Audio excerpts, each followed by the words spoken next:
It was at this moment that he knew. So sometimes in life, accidents do happen. And when they happen, they can be really, really costly. So in this video, I'm going to show you how not to turn a very heavy epoxy table by your own. And unfortunately for our client, you will not be receiving your table tomorrow. You will receive a new table within 3 weeks. So in this video, I'm going to show you the whole process of how we got here.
So you want to learn how to build epoxy tables like us. I've got two options for you. The first option is I compiled a full document going into detail on how we built all our tables. It's 41 pages long, and I can guarantee you, you can read this document and you can start your own epoxy company, manufacture the next day, or you can build your own project. Option 2 is we are currently busy with an online epoxy masterclass. It's going to be roughly about 2 to 3 hours long, where I'm going into intense detail showing you hands-on exactly all our methods and our techniques we take in building all our tables. Down in the description of this video, you'll find a link that's going to take you to our website, where you can either download the document only or download the online epoxy masterclass with the document. Thanks, guys.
It was at this moment that he knew.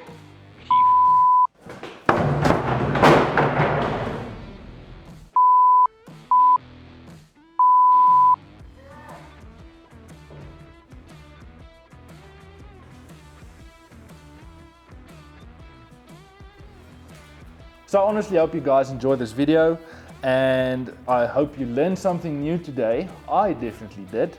And if you guys won't mind, support me please, and hit the like button, hit the share button, subscribe to our channel, and I'll see you next week with another cool video. Cheers.